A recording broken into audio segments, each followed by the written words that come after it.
불황일수록 더 강하다. 절대로 망할 일 없을 거라던 편의점. 올해는 나 홀로 뒷걸음질 중.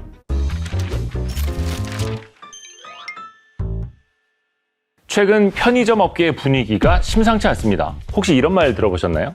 다 망해도 편의점은 안 망한다. 실제로 우리나라 편의점에는 불황수혜주라는 특이한 별명이 있었는데요. 어떤 불황이 와도 끄떡없던 편의점. 그런데 올해 처음으로 휘청이고 있다고 합니다. 저는 이대호고요. 오늘은 우리나라 편의점 업계 역사상 처음 닥친 위기에 대해서 얘기해 보려고 합니다.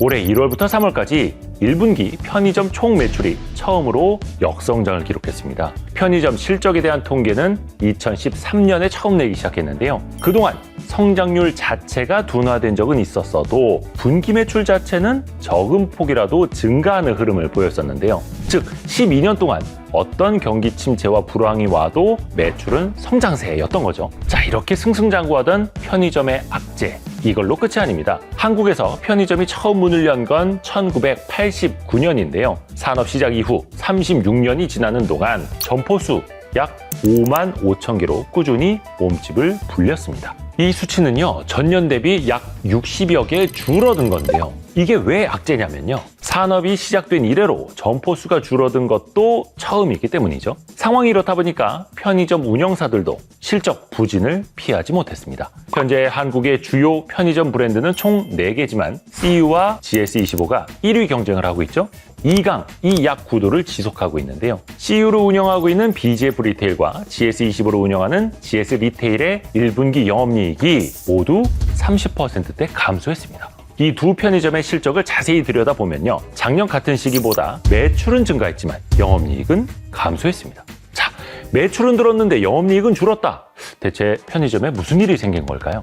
그런데요, 이쯤 되니까 이런 생각도 드실 겁니다. 아니, 경기가 워낙 어려우니까 영업이익이 감소하고 점포수 줄고 한 번쯤은 역성장도 할 수 있는 거 아니야? 그렇다기에는요, 이 편의점의 이력이 너무나도 화려했습니다. 대표적으로요, 2020년 내수 경기가 얼어붙었던 코로나19 팬데믹 시절에도 편의점은요, 좁아진 생활 반경을 오히려 소비 트렌드로 이용해서 편세권이라는 붐을 일으켰었죠. 코로나가 한창이던 2021년에는요, 연간 매출 비중이 처음으로 대형마트를 앞서면서 불황일수록 강해지는 특이한 모습을 보여줍니다. 여기서 끝이 아닙니다. 불과 작년에는요, 전체 유통업계의 연간 전체 매출 그 합계 비중을 봤더니 편의점이 1위인 백화점과 0.1%포인트 차이로 좁히면서 백화점 매출을 위협하는 상황까지도 연출했습니다. 심지어 3분기에는 백화점 매출을 넘어서기도 했었죠. 그런데 이제는 그 상황이 많이 달라졌다는 겁니다. 그렇게나 잘 나가던 편의점이 올해 역성장을 기록하면서 휘청이었는데요. 그동안에 백화점은 실적 호조를 이어갔습니다. 국내 주요 백화점 3사의 1분기 실적을 봤더니요, 모두 수익성이 유지되거나 개선이 됐어요. 특히 롯데백화점이 영업이익 1,300억 원을 기록하면서 선방했고요. 대형마트 중에서 가장 몸집이 큰 이마트의 경우에는요, 전년 동기 대비 영업이익이 200% 이상 뛰면서 역대급 실적을 기록했죠.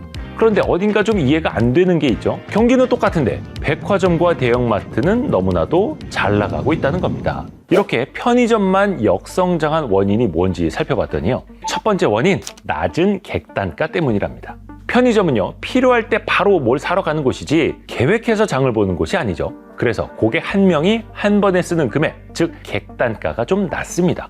이런 구조는요, 다른 유통업계 구조와는 좀 많이 다르죠. 일단 백화점에는 구매력이 높은 VIP 고객이 있습니다. 이들은요, 백화점 전체 매출의 절반 이상을 책임질 정도로 구매력이 높죠. 또 대형마트의 경우 편의점에서 약세인 신선식품을 강화하고 있고요. 멤버십도 도입하고, 즉 객단가를 높이려는 시도를 계속하고 있죠. 이런 객단가 구조 차이의 영향으로요, 편의점 이외 다른 유통업체의 매출은 성장하는 건데요. 그러면 이런 의문이 들 수도 있죠. 편의점의 객단가는 역성장하기 이전에도 낮지 않았느냐? 맞습니다. 그런데 그 객단가 구조 자체는 역성장 이전과 유사해도요, 최근 몇 년 동안 물가가 지속적으로 오르면서 편의점조차 비싸다는 우스갯소리가 생길 정도로 소비자들의 지출 패턴에도 변화가 생긴 거죠. 즉, 소비 심리가 크게 위축되면서 사람들이 전보다 편의점에서 쉽게 지갑을 열기를 꺼려하고 있는 겁니다. 이건 편의점이 역성장한 두 번째 이유와도 깊은 연관이 있고요. 편의점 역성장의 두 번째 원인, 바로 내수 불황입니다. 계속 강조드렸다시피 편의점은 경기 침체와 불황에도 과거에는 굳건했죠. 이런 편의점이 역성장세를 보였다는 건 소비시장, 즉 내수시장이 심각하게 취약한 상태에 접어들었다는 방증이기도 합니다. 고금리, 고물가, 고환율 등의 영향으로 위축되어 있는 소비 심리에 더 타격을 받게 된 거죠. 즉 불황의 수혜주마저 휘청일 만큼 경기가 그만큼 안 좋다는 건데요. 앞서 롯데백화점은요, 올해 1분기 영업이익 1,300억 원을 기록하면서 호조를 보였다고 말씀드렸잖아요. 내수시장이 취약한데도 성장이 가능했던 이유는요, 백화점은 해외 시장에 진출해서 큰 성과를 낼 수 있는 산업이기 때문입니다. 실제로 롯데백화점의 경우 베트남에 있는 점포 3개의 합산 매출이 약 34% 증가하면서 해외 사업이 성장의 효자 역할을 톡톡히 해냈습니다. 반면에 내수 경기에만 의존하는 경향이 큰 편의점은요, 불안한 국내 소비시장 안에서만 버텨야 하니까 그 타격이 불가피한 셈이죠. 물론 국내 시장의 변화도 어느 정도 영향을 미쳤습니다. 편의점 역성장의 세 번째 이유, 편의점 대항마의 성장입니다. 요즘 길에서 편의점만큼 쉽게 볼 수 있는 게 바로 다이소, 올리브영 같은 드럭스토어죠. 문을 열었을 당시에는 각각 생활용품, 뷰티 제품만 팔던 이들이 이제는 몇 년 사이에 운영 초기에는 볼 수 없었던 간편식, 스낵류는 물론이고요, 주류를 비롯한 음료까지도 판매하는 등 제품의 카테고리를 확장하면서 편의점의 경쟁자로 우뚝 섰죠. 마지막으로 이게 가장 결정적인 이유입니다. 편의점이 많아도 너무 많은 포화 상태에 이르렀다는 겁니다. 현재 우리나라 편의점 수가 약 5만 5천 개.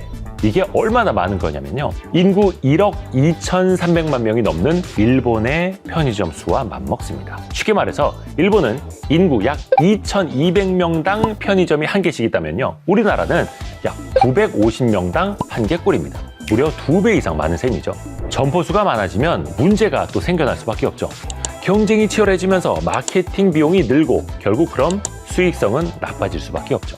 매출은 늘었지만 이익은 줄어든 이 업계의 상황과 딱 맞아떨어지는 겁니다. 실제로 편의점 업계에서는요, 전례 없는 이 위기 앞에서 이제는 양적인 성장이 아니라 내실 다지기에 돌입할 때다 라고 입을 모으고 있습니다. 결국에 편의점 간의 끝없는 덩치 싸움이 스스로를 어찌 보면 위기에 몰아넣은 셈이죠. 그런데 이 위기 2019년경에 일본에서도 똑같이 나타났던 현상이라고 합니다. 편의점 공화국이라 불리는 일본의 과거 핵심 전략은요, 점포 수를 늘려서 수익성을 향상하는 규모의 경제였는데요.